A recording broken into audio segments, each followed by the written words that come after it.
Welcome to the Solana podcast. I'm Austin. Today we're doing things a little different. For this episode, I'm joined by Amira, who's the policy lead at the Solana Foundation. Great to have you co-host this episode. Thanks, Austin. Great to be here. Earlier this year, Austin and I received a very interesting invitation to spend a week in Greenland with a group of climate activists, blockchain industry leaders, NFT artists, and nonprofit veterans. The premise was to bring a bunch of people together who never talked to each other, put them face to face with destruction being caused by climate change, and find a space to work together. Austin and I weren't sure what to expect, but we're both personally passionate about climate and wanted an opportunity to learn about how else the Solana Foundation could lead in the space. Also, we were just curious. What happens when you put Greenpeace in the room with someone who works at one of the biggest Bitcoin pools in the world? Turns out, it was pretty interesting. The conversation today is with a couple of our fellow travelers, a Greenpeace activist and a man who, until recently, worked for one of the world's largest Bitcoin mining pools. Rolf Scar is a 15-year veteran of Greenpeace USA. His career spans living deep in the Amazon rainforest with indigenous tribes to advocating on behalf of the environment at the UN, and now figuring out what Greenpeace should do about blockchain. Daniel Huang is a true Bitcoin OG. He had his Tyler Durden moment in 2012 when he rage quit a law firm and began Bitcoin mining in earnest. Most recently, he worked at Stakefish and F2 Pool, two of the world's largest mining and validator operators. And he's now one of the co-founders of the Blockchain Infrastructure Carbon Offset Working Group and Validator Commons. This episode is part of a broader series of climate episodes that we'll be doing on the podcast to shed light on work at the intersection of blockchain and climate change. It's a bit different from what we typically do on the Solana podcast, but thought it was important to use this platform to highlight the climate crisis and the role that the Web3 community can play in it. Rolf and Daniel, thank you so much for being here. I'm so excited to get to co-host the podcast with Austin. Rolf, would love to learn from you. Tell us, what do you do? What is your job right now? What do I do? Well, trying to save the planet, especially address the climate crises. I'm a little surprised to be here. I didn't think I'd be working on blockchain or Bitcoin or any of this. But to give you a little background, Greenpeace and we start backwards from the big things we're trying to achieve. So for us right now, the number one priority is climate change, maybe not surprisingly. And of all the things that we feel like we can contribute to address climate change, the number one thing is to phase out the use of fossil fuels and usher in a transition to clean and renewable energy sources. So for many years, I knew about Bitcoin and crypto, wasn't terribly well informed, but knew enough. And then in recent years, as the energy consumption for proof of work mining went up and up and up, and as miners moved from China to the US to restart coal plants and fossil fuel power plants, suddenly it was like entering my space. And it was something that we realized we'd have to engage on. It's funny you describe Bitcoin as something that popped up on your radar, because I think most people would say Greenpeace is something that occasionally pops up on their radar when there's some large demonstration or event that captures the public attention. How much of the organization's work is that kind of stuff that I think most people say, if you think of Greenpeace, you think of people protesting, maybe they're jumping off a building, maybe they're doing something like that, versus how much of it is sort of the backroom standards of running an NGO? Good question. Yeah, we're not crazy, but often we're known for civil disobedience. Nonviolent direct action is a big part of who we've been and who we are today. And we think it's an important tool for change making. If you look at just about any movement that's been successful over the years, peacefully breaking the law to draw attention to problems and to push folks to do better is a big part of what we do. Day to day, no, I don't have my climbing harness on right now, and I'm not planning a nonviolent direct action. But in the right place at the right time, it can really help catalyze activism. It can attract attention, and it can disrupt business as usual, which is a big part of what we're struggling with today. Daniel, let's go to you because you, I think, have a really interesting story, the trajectory of Bitcoin and blockchain more broadly and climate. So let's start with your story when you, I believe, rage quit a law firm and started mining Bitcoin. How did you get into the space? I was working at a law firm. I think the biggest thing for me was I didn't want to put myself in a position that was maybe contributing to society that maybe was a bit more negative. There was this case In 2012, it was like a congressional hearing with HSBC. They had been caught helping money launderers and terrorist financiers, which is funny, right? Because a lot of people say people use Bitcoin for that now. But I left, and it was sort of I think I told you, Amira, it was like my Tyler Durden moment, where I was like, okay, the financial system is too far gone. So my friend was like, hey, there's this thing called Bitcoin. I know you want to like, quote unquote, burn down the banks. Let's do this. And so we just went all in, and we're like, this is Rage Against the Machine. And there's a lot that happened till now. But to kind of tie it to the context here, I don't think I ever really thought about the environment in terms of the sort of consensus mechanisms and everything that's involved with consensus with Bitcoin. I think as the cryptocurrency and specifically the Bitcoin market cap and ecosystem has grown, there has been that sort of attention. But yeah, in the beginning, it was just about sort of this censorship resistance. And most recently, you were at F2 Pool and Stakefish. Can you tell us what those are and what you did there? I've actually now resigned from both of them as of last week for ideological reasons, some of which may kind of overlap with what we talk about today. But yeah, F2 Pool had been for the longest time the largest Bitcoin mining pool in the world. And then Stakefish, which is its sister company, is a proof of stake validator. I was heading the protocols team at Stakefish and leading the special projects team at F2 Pool.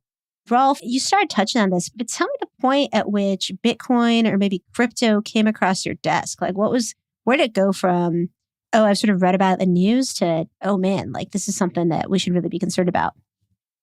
Yeah, actually a couple of years ago. So Greenpeace is a third-party donation policy that applies globally, like not governments and corporations, but what other sources of contributions will we not take? And in 2019, that was revised to say that energy-intensive cryptocurrencies would be off the table for us. So like Greenpeace USA took a contribution that was changed into US dollars from a donor that was Bitcoin in like 2014. And then after 2019, we realized there was a problem here with energy consumption. And so we didn't really want to touch it anymore in terms of our own contributions. So I was involved with some of that. And then late last year, there was a coalition of groups coming together and a funder that was talking about, we think we can make the impossible happen and we need some folks to work on this. And they approached Greenpeace, would you like to work on changing Bitcoin's code? A lot of people are intimidated by that. And to that, we said, of course, like we work on all kinds of crazy things. Like that's sort of what we do. We take on big projects. We have a vision that people tell us cannot possibly be made possible. And then we get to work on it. So early this year, we launched a Change the Code Coalition with the Environmental Working Group and some local partners and have been pushing Bitcoin to do better, but mostly it's an invitation, quite frankly. We're not pro or anti-Bitcoin, which is strange for a lot of people in the space. They're used to being tribal and fighting and which side are you on? We're just inviting folks to collaborate with us to find systemic solutions. And I want to get to that in a sec to talk about sort of the work that's done there. But before we move too far from the Change the Code Coalition, I want to dig in more to your thoughts there. And maybe we could just start to say, like, can you talk more about what the proposal is, Rolf, or how you're thinking of getting people to change the Bitcoin code, what this looks like? Yeah, it's a good question. We're used to working with companies or industries or governments, something where there's discrete and clear decision-making, not a distributed ecosystem. So this is a new one for us. But at the same time, we believe that invitation to collaborate, to come up with something new, can apply to anybody. It can apply to an individual Bitcoin enthusiast. It can apply to the big companies that have or are planning to invest in the business and to make a lot of money off of Bitcoin. If you look at, I know this is like a third rail for those in the Bitcoin community, but financial asset managers and banks are getting in big, and I have nothing to do with that. But if they're going to do that, most of them have clear climate commitments. And so what can they bring to the table to identify the problems that would be involved in shifting Bitcoin from business as usual proof of work to something new? POW Part 2, call it proof of useful work, call it something new. I don't think it'll be what Ethereum just did. I think it'll be something new.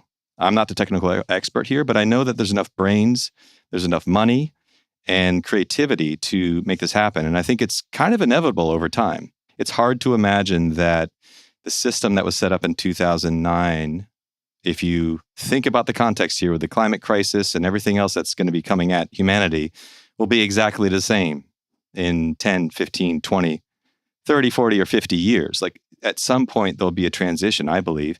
And the best transitions are ones that are like proactive and managed, not done in a crisis situation, like last minute. Yeah, it's funny because the first time I heard about this initiative was Twitter. Surprise, surprise. And the first way you see it is you see a lot of people tweeting, oh, this is a dumb idea. Greenpeace thinks there's a central company that runs the Bitcoin code and they can just change the Bitcoin code, right? And that was the sort of the day one take on it. But, even if that had been the approach, which was not the approach to it, it hits out something pretty profound, which is there's a lot of tautologies in blockchain. And one of them is if no one's in charge of something, no one can change anything, which is very much not how it works, right? This is one of those kind of funny instances where you can look at the Bitcoin community and you can say, if enough people agree that we actually need to change some part of the core code of this to run on a different model, Bitcoin is only valuable because everyone agrees that this code is the thing that this code is. And so if people start thinking, oh, actually, maybe it's time to change this code in a different way, that's no more or less valid than the current version of it that exists. And it doesn't require a central entity or even a central planning committee to say, oh, we are actually moving this code from one thing to another. That's exactly right. And yeah, part of the initial response is you're dumb, you don't know what you're talking about. I've heard that before. And this, I think there's a huge opportunity here. Like another response was, you should just write your own code, then propose it today then, since it's open source and anyone can do it. Well, we're not that dumb. We understand that what we're trying to do through this campaign, and I think we'll succeed longer term, is build the social consensus, enough critical mass within the ecosystem to say, yeah, actually, we'd like that. And as with the 2017 shift in Bitcoin, there was a bit of a fork. I'd expect that there'd be a fork with something like this. And I would also expect that the best or most popular version will thrive. And I think going forward, people are going to be more and more concerned about climate, not less. So Rolf, I was probably one of the guys, I didn't say like it's dumb, but like I remember when we were on a panel in Greenland, I was like, yeah, that's probably never going to happen. That was like my gut reaction. That being said, especially with what Austin said and what you also reiterated, Rolf, is that social consensus is ultimately sort of like what ends up determining things. That was very clear even in the early days of crypto, or relatively early days of crypto, when Ethereum went through its hard fork into Ethereum and Ethereum Classic, where there's like you had these sort of diehards that said code is law. I will admit I was one of those guys who was like the code is law maxi, and I was on the side of Ethereum Classic. But then, quickly realized, and I wouldn't say it's from being jaded, but a chain is only as good as its community. If no one is using the chain or no one values it or buys it, then that chain is dead no matter how correct or ideologically aligned it is. And that you can probably say the same thing of Bitcoin. And I would even say, and you were mentioning this earlier, Rolf, about how a lot of these global institutions want to have some sort of like exposure to a potentially self-sovereign currency. And maybe this part is a bit jaded of me, but if, for example, let's say we fork Bitcoin and then transition it into a much less energy intensive mechanism, and all the banks in the world are like, okay, we're going to adopt this form of Bitcoin. So there's that group of people. There's also the diehard libertarian proof of work is the only way forward group of people. And then there's also like the people who use it day to day or speculate on it. That main, let's say, retail group of people that perhaps make up the majority of the users, as opposed to the small libertarian hyper POW supporters. The retail, I think, would probably go with the adoption that they're going to get from institutions that support the non-energy intensive consensus model, which would then say perhaps aligns quite well with the initiatives that Greenpeace has naturally done with the social support, right? And I could, and I'll change my answer from what we talked about on that panel in Greenland, that we could have a Bitcoin that's much less energy intensive because it was, I wouldn't say forced, but because it was widely adopted. It's just adoption, right? It's as simple as that. So I officially changed my answer, Rolf. Daniel's just full of announcements on this podcast. No. So I have a question about this, which is, like the Change to the Code campaign says that we really only need 30 to 50 really highly involved stakeholders to actually change the code. Like, is that true? Tactically, what would it take from a pure stakeholder perspective? Especially given what you just said, Daniel, which is like, sort of the hardcore folks are probably going to be the last ones to leave proof of work.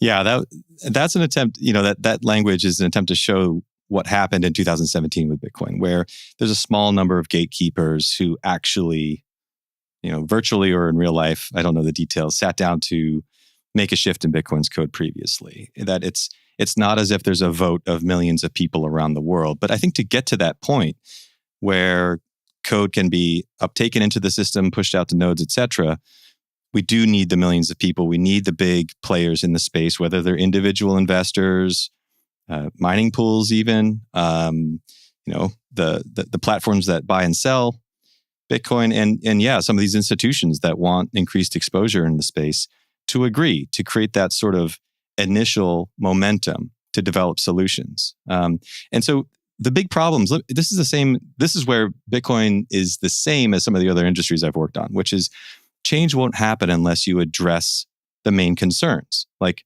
most industries that are polluting the climate don't want to change right now because X, Y, and Z. Well, let's name X, Y, and Z. I think I have a sense of those things around decentralization and security and some other key issues. And then let's try to figure out what are possible solutions to those things. If we're inventing something new, you're not just critiquing what's out there already, but you're looking forward and saying, Bitcoin changed the world once. It can probably do the same again. What are some creative and new ways to address those concerns so that no one has to pick between security and decentralization in a real way and this thing that they love. So the 30 is sort of was a way to communicate that, in fact, that was sort of part of Bitcoin's history, that it can change, it has changed, and we believe it can again. Yeah. So when you're looking at like how we can change code again, so first off, I love the code is law thing because like if law was law, we wouldn't have anywhere near as many lawyers as we do. So the idea that like somehow code being, you could say code is absolute, code is religious law maybe, but the idea of code being law is like, it doesn't really solve many of our problems here. The piece that I think is so challenging here is the question about what the future of Bitcoin is, right? Bitcoin is the last major proof of work protocol out there. There's some other things that run on proof of work, but like they're not particularly interesting. And I don't think anyone's thinking about them as being a major component of a world economic system. The future of Bitcoin is a very interesting one because it also is the only chain that doesn't have smart contracts on it. It lacks a lot of the programmability that other chains have had. And I think a lot of the proponents of Bitcoin would say the point of Bitcoin is that it doesn't change. And so the ask to be made here, I think it's sort of one of those ones where the blatant self-interest is potentially the most powerful lever here to push. Either Daniel or Rolf, what do you see as those levers to actually make folks look at this and say, not, I want to do this for the environment, but I want to do this for my own economic self-interest? I think economic self-interest is probably the biggest point. So when I started mining Bitcoin, I wasn't necessarily in it for the money because it didn't cost anything. I was just doing it as like a statement of, we're going to replace the banks. Let's contribute to it, right? I'm hooking up my machines as part of this global network. Nowadays, it's very different, mostly because the costs have gone up so much, because the price of Bitcoin has gone up so much. But the key there is that good behavior, according to like the Bitcoin system, of, right, a miner contributes by downloading the software, running the software, and then contributing to that sort of block building process. Their good behavior is incentivized. It's not reliant on any sort of altruism because they get paid. And I would even go as far as to say that many miners and large scale mining farms, they don't give a shit about decentralization or self-sovereignty or censorship resistance or corruption resistance. They only care about getting paid money for the Bitcoin that's obviously valuable to others. That's, I think, the most fascinating part about human psychology or organization psychology, right? You can depend on, with high probability, certain organizations and entities to behave in a certain way because they're getting paid, not because you're in their favor and then altruism is going to rule out. You get into this sort of prisoner's dilemma that oftentimes people are sometimes selfish. So if we can define good behavior in such a way, and we can create certain incentives to support that good behavior where it does involve like a win-win, then maybe that is one of the paths that we can take. But it's not for lack of interests, but it's perhaps the incentive and how that mechanism has been designed. We just need to have someone come up with a way or a system or a mechanism that does kind of like point them in the right direction, right? Hold the carrot in front of the donkey, even though the donkey doesn't want to go that way. It will go that way eventually. So, Rolf, I'm sure this is all you've been thinking about, right? Because a lot of what you've done throughout your career is figure out sort of where these pressure points are and understand how to maximally leverage them in a lot of ways and often create some really fun PR campaigns that get traction out of them too. So how do you think about this issue? How do you think about changing incentives in Bitcoin land to incentivize changing the code? Yeah, there's two sets of incentives. One is just the way that proof of work mining works, which is different than other technologies I've worked on, like data centers. Google doesn't want to pay for more electricity than it needs. And if it can, it would love to be more and more efficient. There's a built-in financial incentive to get more efficient over time, even if usage goes up. The way that proof of work manifests in the world is kind of the opposite. I don't know of another technology that works like that, where the more it's used, and not only does it go up, but the incentive is to use more and more electricity, not less. And there's, projections are projections, but I'm concerned not only about where things are now, but where they would go if Bitcoin were to scale up to the level of ambition that a lot of folks who are, enthusiasts about Bitcoin want it to go, to supplant the US dollar. Then that sort of curve of electricity consumption starts to look almost unfathomable. Like it's clear that can't match with a livable climate. And so I just wanted to call out that incentive. Fundamentally, that's what we're trying to do, is shift the incentives within the system around that sort of behavior that we believe doesn't match with the urgency of the climate crisis. In terms of motivating people, yeah, money's a big one. I mean, money's a big one. And we're not going to rely on people's quote unquote altruism, although I think the lines are starting to blur. Like, I don't think of appealing to people's altruism so much as appealing to people's self-interest. And I live in California where, I've been here for 15 years and I've seen the difference. Like smoke-filled skies for weeks on end. Folks in the Gulf Coast states, people in Puerto Rico, people in Pakistan. Like, suddenly this isn't about altruism. This is kind of about, a livable present and a livable future. Like, a lot of the conversations we had in the environmental movement in the past talked a lot about your kids and your grandkids. And now it's really shifted to, it's actually about us right now.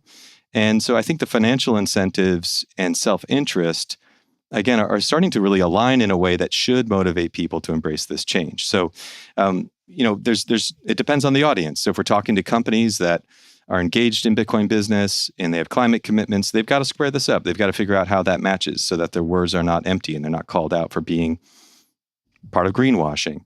Yeah. I'm actually really curious. What was the feedback? I'm sure you've reached out to companies like Fidelity that have added Bitcoin to IRAs and done that sort of work that you do in addition to this. What has the feedback been and how has the response been from the institutional players that obviously are not creating Bitcoin, but they are intricately involved in the custodying and the transferring of the asset? Yeah, they're in stage one, which is denial. So I'll share that, not details, but just let you know that, Fidelity Investments doesn't really want to talk about the issue. And it's clear that they may not have either a sense that there's enough of a business reason for them to engage with NGOs or on this issue, or they don't know what they think about it yet. I'm not sure how to interpret that lack of wanting to talk. That's not unusual. Like, we usually start in that place with institutions.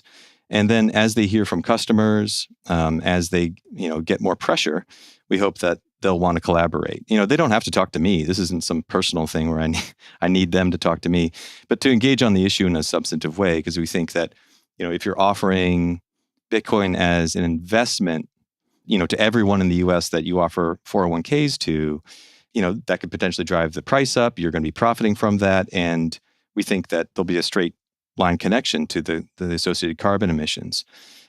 So right now, yeah, it's a lot of sort of like ignoring the problem. And so that's where advocacy comes in. That's where mobilizing people power comes in, to let them know that actually this is something they simply have to pay attention to.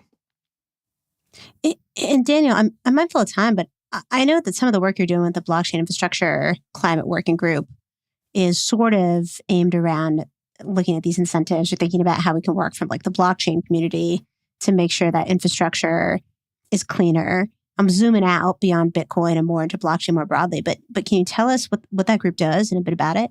The working group basically started I was like, hey, let's round up infrastructure providers, let's do measurements, figure out how to calculate emissions for all the infrastructure service providers, these validators, the mining pools, then go to chains.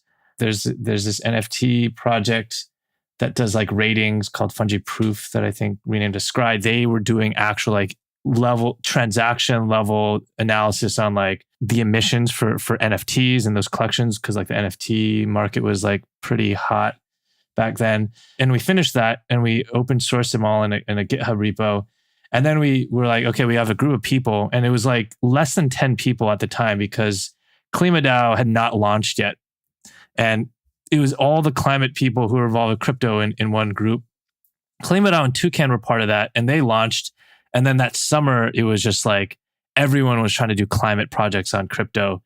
And then we were like, okay, now we can organize. I really do think that one of the most important value adds that blockchain tech and like the speculative part of crypto and then and the excitement that it brings is that innovation space where you can have a lot of really cool products and companies and organizations and piece them together to figure out a way of solving some of these more difficult and intractable climate issues that we've been dealing with, right? Carbon credits come to mind as one example that has been taking off. It wasn't until pretty recently, honestly, that I realized there was such a big group of folks at the intersection of blockchain and climate. And I learned so much about sort of this space via these folks. And one of the things that came out of Greenland was like, wow, there's a lot of meat here. Like there's a lot of work to do, but there's a lot of vibrancy in the space. And Rolf, I just want to ask you, like, what do you make of blockchain people? Like, I feel like you've probably gone through a journey where you get into the Bitcoin world, you hear a lot of people talk about saving the world. What's sort of your take at this point after spending a bunch of time with people in the space? How much of it is, in your estimation, real and interesting, or what parts are real and interesting? And maybe what parts do you think are people just maybe patting themselves on the back, but not doing much? Yeah, what do I think of blockchain people? Well, a lot like everyone else. I've tried to tell people that this isn't just a bunch of bros in Silicon Valley, and that seems to be very true. There's folks that come into the space from lots of different backgrounds and interests. It's very eclectic. I think people in general seem to be very passionate, which is good. They seem to be very intelligent, which is also good. And they seem to be very creative. So I like that sort of raw material in terms of the human capital here to apply to some of the biggest challenges that humanity is facing. People are self-interested. Sometimes people get attached to the thing they're working on, the thing that is their source of income and the rest of it, but that's no different than any other industry. And I think there's a lot of folks who are genuinely concerned about climate change, for example. And there's some that I met at Greenland who clearly we might have some differences of opinion. Like, I'm not convinced that offsets will save the world, that not opposed to offsets, but they're sort of what you do after you've done everything else. Like, you transition, you reduce your emissions by as much as actually possible, not just what you think is politically possible in the moment, the small p there. And then you can add offsets on top of that. But just sort of saying we're carbon neutral because we paid for someone else to do the work, that doesn't add up. We need both. We need both real world emissions reductions, especially from fossil fuels. And then we can add funding for good projects, regeneration, all the rest of it. What makes me interested is not only, as I mentioned before, like the opportunity to avoid a whole lot of future emissions by shifting Bitcoin away from the current way of doing things in terms of validation, but stuff that's not credits. It seems like blockchain is really well suited to deal with credits and monetary transactions. But, you have big companies like Walmart that are talking about engaging all of their suppliers to contribute to gigatons of climate reductions. And those supply chains are dizzyingly complex and full of a lack of transparency, and go all the way back down to places where corruption and lack of transparency is encouraged for lots of reasons. If blockchain tools could be used to shine a light on those supply chains that trace to all parts of the world and some truly sticky problems, and make verification and validation of climate positive practices more of a reality, that to me would outstrip all the credits that you'd want to try to buy or get on the marketplace in the coming years. Yeah, I want to echo what Rolf was saying. Like, the supply chain problem is probably one of the biggest. This was such a fun conversation. I appreciate you being here. Before we sign off, just want to give you all 15, 20 seconds to plug something with the audience, something that you want them to look into or explore a little more, or a place you want to send them. Daniel, anything you want to plug? Be less selfish and be more cognizant about the stakeholder that's our planet, that definitely needs a say in some of our decision making at all levels of society. I love that. That's a great one. And Rolf, any last thing you want to plug? Yeah, I just want folks to think of themselves as activists. Greenpeace is not in charge of the climate or the future of our planet. We're here to build people power and to work together. So go to cleanupbitcoin.com and greenpeace.org to get involved. Again, support us in any way you'd like, but mostly we'd love for you to be involved. Thank you both so much. We really appreciate the time, and keep fighting the good fight. Thanks for joining us.